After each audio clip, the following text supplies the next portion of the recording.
real plant type of man myself, but another really boring plane, man. What is it's disappointing. It's super disappointing. I don't know. I believe that maybe if we're lucky, we'll see a northeast circle, something that's not super common here.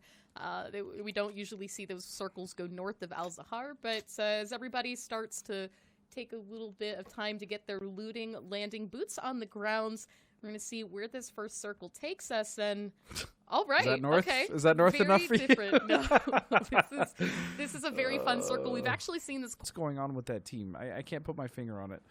Fizzle is going to go down to Victor, Victor's been popping off, actually been playing very well as of late, but Elusive is another team that I don't know. We're here, and as Radiant's repositioning to take a couple more shots onto this, it looks like Profi is actually going to get caught out. Batty Lowell getting the knock, and McCoy finding the flush, so maybe Sonic's getting a little too confident in that, as Radiance is still going to pick one up. That's a little tragic. I'm not saying he should have played more aggressive, especially as a solo. I mean, if he goes down, he's pretty much dead, but he did have a really big opportunity, and it's hard to gauge that.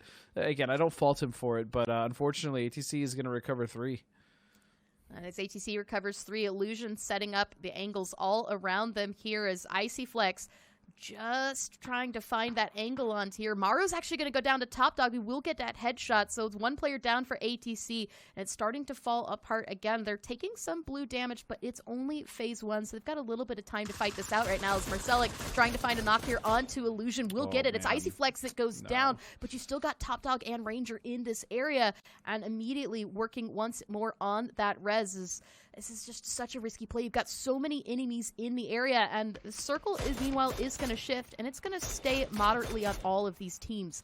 Oh, Melon will knock and flush top dog as he goes down himself. This is a back and forth trades here for both Illusion and ATC, who have been really struggling on this location now. Ranger, the last player still alive, trying to get that flush onto Melon, but Marcelic and Maro are not going to have any of that if they're going to try to stay alive through this. The time for this play is long gone. I mean, Ranger potentially would have had the opportunity. Now, this is a bad fight for both teams, essentially. I mean, I think ATC got the better of it, obviously, but there was so much wasted time there, and because of that, both teams were inevitably going to be out of position. Obviously, Illusion is the team that fell, but now any trolls in chat also 4 kills to their name, but only 2 alive and having a long way to go. I think this was going to fight Liberate. Oh, Maluk! No! Oh, unfortunate. Maluk somehow surviving that fall, but it's going to be hard-pressed to find a res in this way as Liberate doing a number of damage right now. J-Sank is a very busy circle, and Maluk,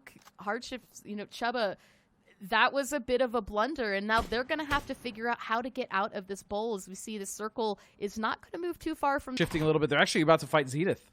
When Zenith has made a lot of noise, they rotated in on vehicles, and that gave Lush enough information to call out to his teammates, hey, we need to reposition that on hard shifts. Turning around, I think Alo might have seen it, but it's just too late. Honey Badger's going to get that opening knock onto Luke 12 as that barrel fire is returned. Landoon is actually going to be the one to fall. A trade of knocks here between STK and 303. Honey Badger falling down as well. Uncivil is going to pick that up, at Alo with the flush now, and that's 2 players down and or out there for a 303 as Voxic trying to find an angle onto this, but struggling to get up to the cliff. There we go. Should see it here, but hitting the rocks, that's going to cost in there, and Purdy and Uncivil know exactly where he is. Consistently be in the top 5 and damage and kills for these matches is showing just how beneficial that is to shoot to kill. That not only are they playing well, but I think as well playing more as a cohesive unit. There's really not a lot of weakness for them right now. You're basically saying Civil finally team member that stands out from the rest, but right now it's actually Sonics that are taking a hard push here onto Elusive, but Sock's actually going to flush out Shrinzy. H-Win getting that knock onto Innate, picking up that flush now as well, and so that is a trade going on here between Elusive and Sonics.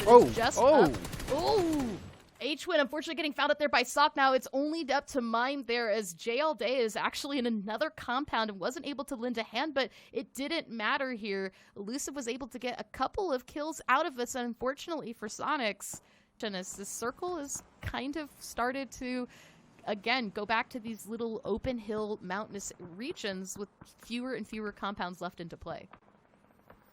Yeah, and this is probably, I don't know, this is a kind of an awkward area to fight in Miramar, this southeastern little edge, because there is a lot of terrain to somewhat be used as cover to play with, specifically trees, but it's not great fighting here because there's so many different elevations and angles you can be shot from.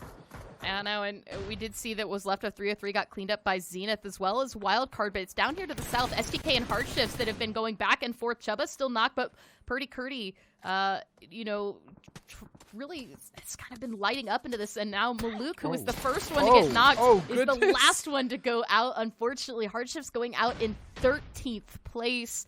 They made it to the top 2 for the first 2 matches for Miramar, but unfortunately 12 in this fight. And back up to the north now, it's actually Oath that's kind of been mowing through a couple people, picking up 2 fights, and you've got Radiance now off to their southwest.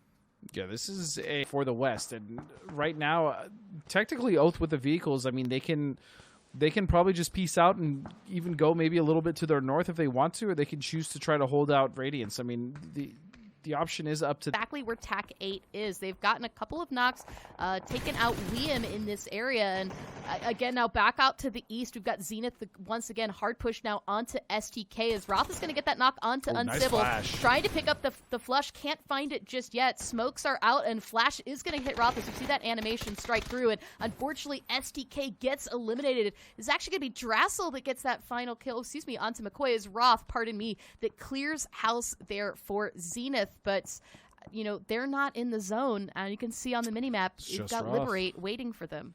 Yeah, it's just Roth running in. I mean, 5 kills is great. Sure, 10th place, a few more, and they'll get some placement points, but that's not the position they want to be in. Meanwhile, it looks like Oath is kind of ran amok all over Radiance as they're kind of stuck between the shack and just on the edge. And Spell this trouble as we start to see Grizzly take shots towards Radiance, but it doesn't matter. Baddy will actually win that fight out, taking out TAC 8, and that's going to be a little bit of relief here to both Oath and Radiance, who no longer have to worry about TAC 8 on their backside, as Waldo struggling to make this harder push onto them. Wolf continuing to lay in a lot with Relo. Relo's actually be the one to find the knock there onto Waldo, and now Radiance down to just 2 players. It is Los and Baddy Lowler holding a bit of the high ground, but they are trapped up here until they can get rid of Oath. yeah, and Oath is a pretty big thorn to have in your side right now. As I say that, Wolf is taking damage, fully boosted though. He's going to be just fine. Exodus finally in a good position towards the end game, something that we've really needed to see from them. We'll see if they can capitalize as Patcaps potentially starts to... Nope, he's going to back off that new circle shift. Comets are actually eliminated. Roth is lighting up the kill feed, got the last player of the Comets out, and I think, has also found out Liberate, but in the end, taken out himself, and Liberate should have a chance for those knocks. But again, as you said, we saw this really nice rotation coming in from Radiance. Los is actually going to get a knock and flush there onto Balefrost, as Oath now down to 3 players and taking a lot of damage. Looting is going to be fewer and fewer. And that could hurt some of these teams later on, as there you go, Relo has been knocked down as well. And it is just Wolf and I think trying to maybe get Snakers up. Snakers knocked, as well. This is not a great position for Oath at this point. Oath is just getting harassed so hard by these teams. I mean, they really Radiance have is gone. nowhere to go. Oh, that might bring a little bit of relief. Radiance is actually taken out by Liberate, so now all they have to do is worry about Exodus, but Exodus reading that situation and immediately coming for the push. Bad. They know that Radiance is no longer a threat, but Wolf finds 1 knock, but it doesn't matter. Patcaps cleans it up. Microfry as well, and Oath goes out in 6th place. 6 kills for Exodus. A confidence booster, at least, that they can close this out. With multiple members of Liberate knocked, they could potentially have a good push on this. A little hesitation coming out, but overall, this... But the utility, the smoke walls right now is lending him a hand, but we see this big rotation coming in from Patcaps as he finds the angle and at it, takes out Guab, looking to clean up those kills and secure those points, and Exodus now at 30, so they are climbing, and here we go. Lush, meanwhile, is just going to try his best to send it. Can he find safety now as we see more and more shots coming out from Exodus? Mime, though, also on the move. He's still not in the zone yet, and Mime is actually going to be the one to find Lush, picking up a point for Sonics, and Liberate going out in 5th place. Yeah, Mime, correct plays, denying LOS. Pat's going to find it. He throws to the middle of the road. And Pat with a Mark 14 is definitely not what you want to see on the other side. To identify and locate. If they've been watching the kill feed, they should have an idea of who it is. Sock's going to go down and immediately pick back up. Patcaps is going to actually get both of that as Drassel puts a little bit of damage into this. And now you've just got 2 solos still standing. Jay All Day is really has all of Exodus coming down onto this. This would be Microfry just running for it, trying to take that out. Greg Shot, meanwhile, I think might have just been spotted out by Taylor J, but we're down to just 2 teams, so Fabled at the very least will get placement points for this, and there you go. Microfry finishing it out. 13 kills for Exodus. I mean, just absolutely insane. Pat Caps